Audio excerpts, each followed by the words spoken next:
আসসালামু আলাইকুম। সবার আগে বাছাই করা 10টি আন্তর্জাতিক খবর জানিয়ে দেব। প্রথমেই থাকছে শিরোনাম। তবে তার আগে অনুরোধ থাকবে ভিডিওটিতে একটি লাইক দিবেন।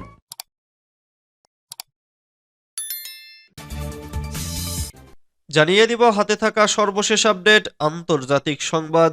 প্রথমেই সংবাদ শিরোনাম, অ্যাম্বুলেন্সে পশ্চিম তীর গিয়ে হামলা চালাচ্ছে ইসরায়েল।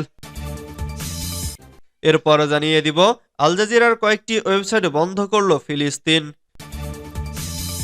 এদিকে আফগানিস্তানে বিমান হামলা নিয়ে মুখ খুলল ভারত।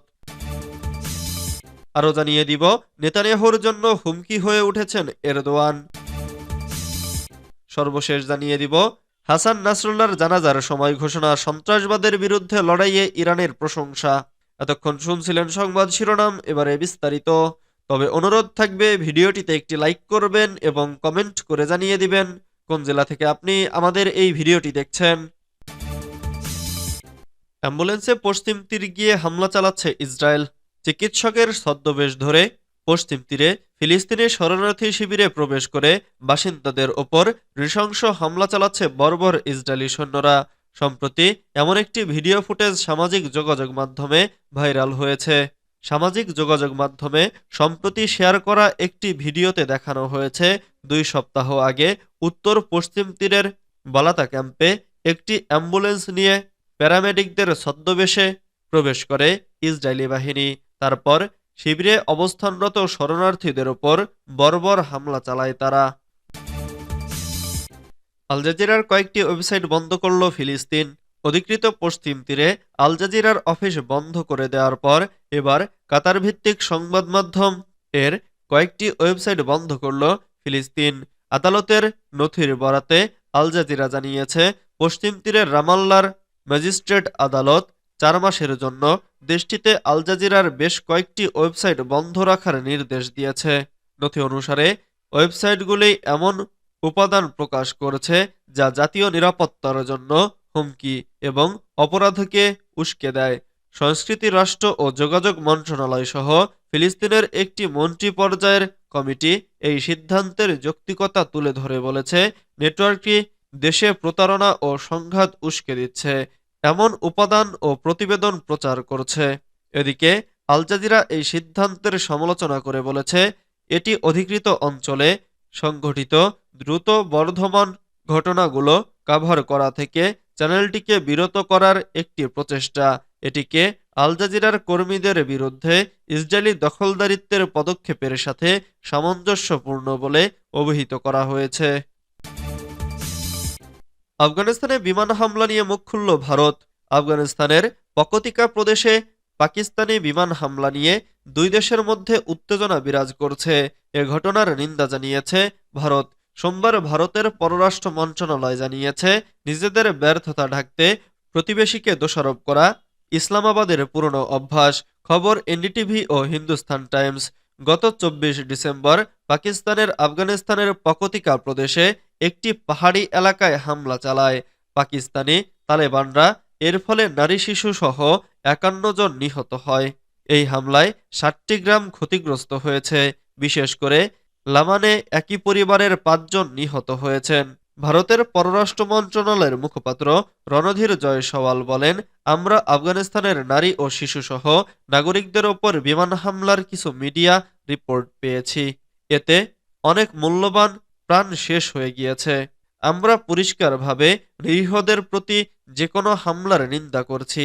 এটা পাকিস্তানের পুরনো অভ্যাস যে নিজেদের অভ্যন্তরীণ ব্যর্থতার দায় তারা প্রতিবেশীদের উপর চাপিয়ে দেয়। আমরা এই মর্মে আফগানিস্তানের মুখপাত্রের প্রতিক্রিয়াকেও নজরে রেখেছি। নেতানিয়াহুর জন্য হুমকি হয়ে উঠেছেন এরদোয়ান। গাজা যুদ্ধ শুরুর পর ইসরায়েল ও তুরস্কের মধ্যে সম্পর্কের চূড়ান্ত অবনতি ঘটে। দফায় দফায় উত্তপ্ত বাক্য বিনিময় করেন এরদোয়ান ও নেতানিয়াহু। এমনকি ইসরায়েলের সঙ্গে বাণিজ্যিক সম্পর্ক ছিন্ন করে তুরস্ক।